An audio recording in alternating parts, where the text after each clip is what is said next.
think there are a couple of different ways that I approach melody. I really like to think that music is sometimes most easily made out of other music. So I really love variation as a form, a technique, a formal technique. I like responding to other people's music and in a way breaking it down and then building it back up again. Because I feel like if I'm doing that, then I don't have to face this blank page, which I really abhor. I detest and am terribly afraid of the blank page. So variation technique is something that I've worked with a lot, whether it be variations on folk songs or children's songs. But another way that I've done this actually is just to sing. You know, just to driving in the car, which I'm sure looks ridiculous from the driver next to me at the stoplight. You know, driving in a car and just sort of vocalizing stuff and seeing what comes up.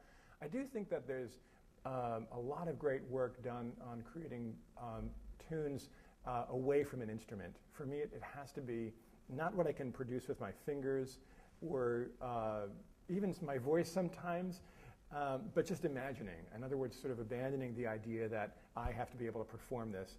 More importantly, that I can just hear it. I think in some respects, when I'm writing the most personal stuff, I have to listen very carefully inside and see if there are shapes, if there are intervals, if there are modes, if there are themes that really, in a way, just sort of happen.